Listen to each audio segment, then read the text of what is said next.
بسم اللہ الرحمن الرحیم۔ السلام علیکم۔ آپ دیکھ رہے ہیں DDP انالیٹیکا۔ آج شیخ رشید صاحب نے اسٹیٹمنٹ دی جس میں انہوں نے کہا کہ میں ان مقتدر اداروں سے یا جو کنسرن آرگنائزیشنز ہیں ان سے میں کہتا ہوں کہ رمضان کے فوراً بعد الیکشن کروا دیے جائیں۔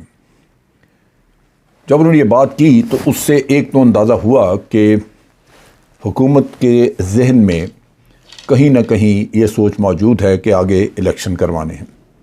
اس کا طریقہ کار کیا ہوتا ہے؟ نو کانفیڈنس موشن اگر کامیاب ہو جاتی ہے تو پھر جو بھی آئینی رستہ تو یہی ہوگا کہ نیا وزیر اعظم بنانے کا کام وہاں کیا جائے، جس کے لیے شہباز شریف صاحب بدقسمتی سے تیار بیٹھے ہیں۔ اور شہباز شریف صاحب ابھی تک کئی مقدموں میں ملوث ہیں، ابھی تک وہ مقصود چپڑاسی کے پیسوں کا حساب نہیں دے سکے، اور یہی وہ چیزیں ہیں جن کی وجہ سے وہ جان چھڑانا چاہتے ہیں۔ دنیا کے ہر ملک میں، ساؤتھ کوریا دیکھ لیں، کوئی اور، چائنا میں تو خیر بڑی سختی ہے، لیکن کرپشن کا الزام لگتا ہے تو لوگ اخلاقی طور پہ خود استعفیٰ دے کے الگ ہو جاتے ہیں۔ یہاں کا بابا آدم ہی نرالا ہے جس پہ ایک نہیں درجنوں کرپشن کے الزامات ہیں۔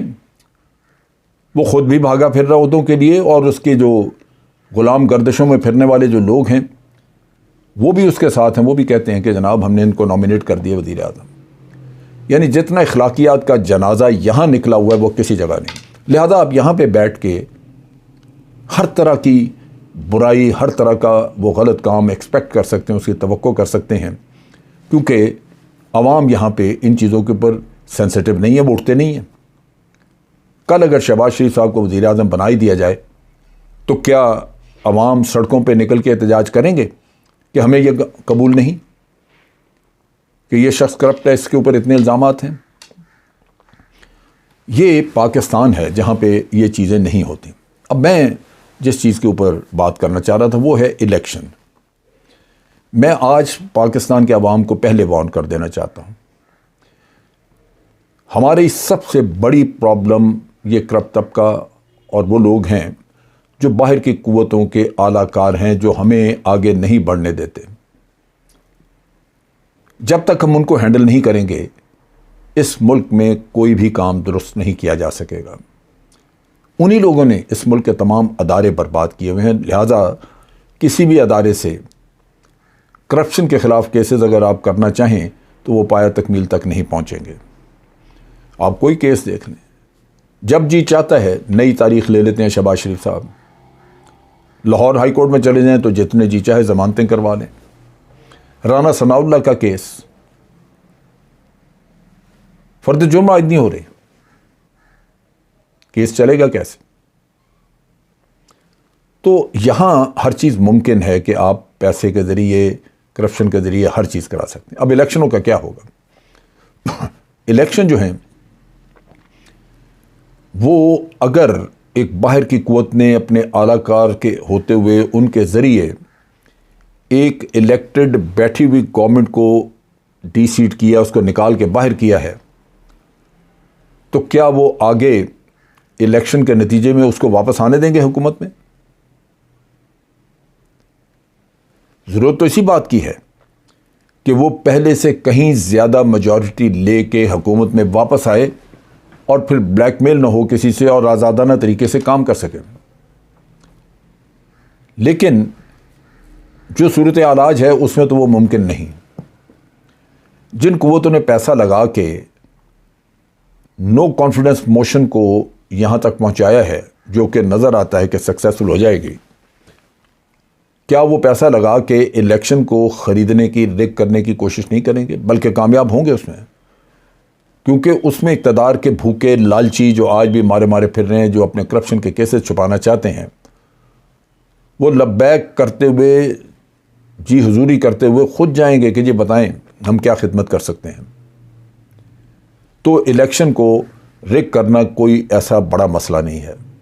اس میں اگر آپ چاہیں الیکشن کمیشن میں 2 آدمی خرید لیں، اس میں اگر آپ چاہیں ووٹرز میں پیسہ بانٹ لیں، لوگوں کی وفاداریاں اگر بدلنی ہو تو ان میں پیسہ لگا کے وفاداریاں بدل دیں، پارٹیاں لوگ بدل لیں گے۔ جو جی چاہے آپ کر سکتے ہیں.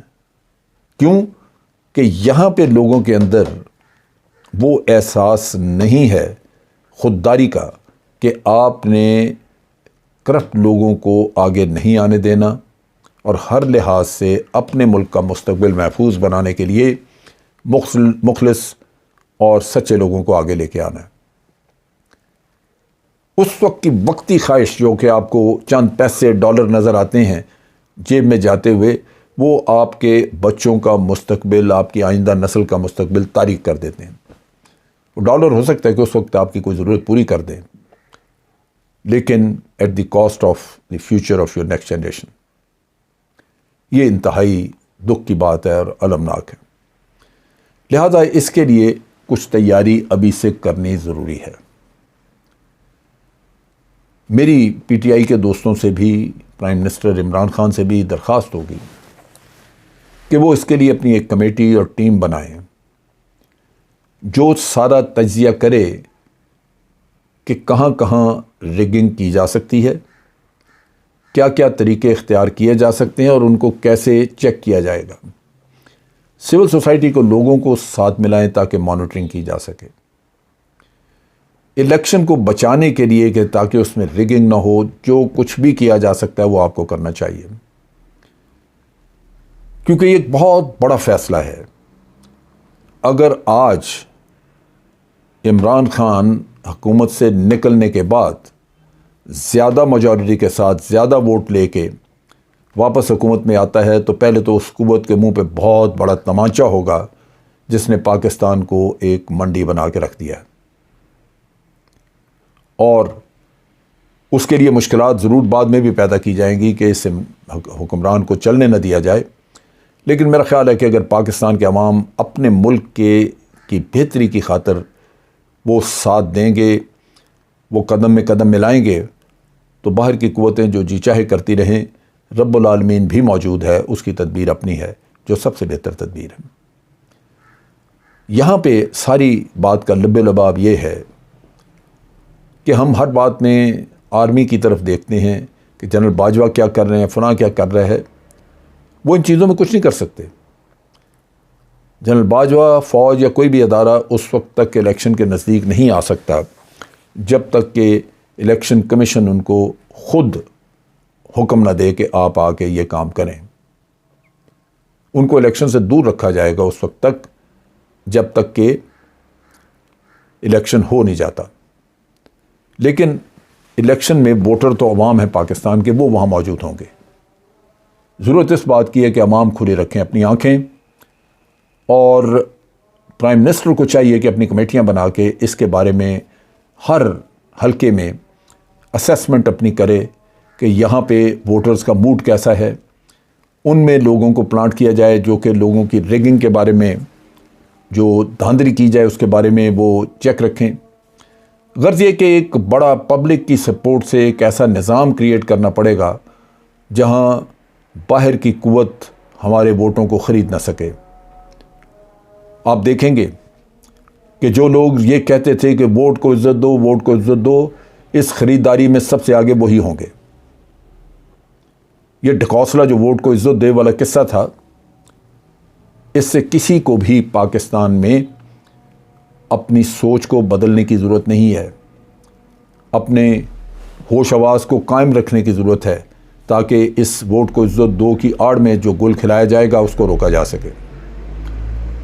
اگر آپ لوگ، پاکستان کے عوام، تمام ان مشکلات کے باوجود عمران خان کو الیکٹ کر کے واپس لے کے آتے ہیں، اس کے ہاتھ مضبوط کرتے ہیں کیونکہ اس کو آپ نے بہتر میجورٹی دے کے واپس بھیجا ہے، تو وہ پھر ہر طرح کے حالات کا مقابلہ کر سکے گا. یہ انتہائی ضروری ہے. میں توقع کرتا ہوں کہ میری آواز، میرے الفاظ میرے تمام ہم وطنوں تک پہنچیں گے، اور وہ آج اپنے ملک کے وقار، عزت اور اس کی خود مختاری کے لیے ذاتی مفاد اور ذاتی خواہشات کو ایک طرف رکھتے ہوئے بھرپور طریقے سے ان لوگوں کا رستہ روکیں گے جو دشمن کے اعلی کار ہیں. آج کے لیے اتنا ہی. افواج پاکستان زندہ باد.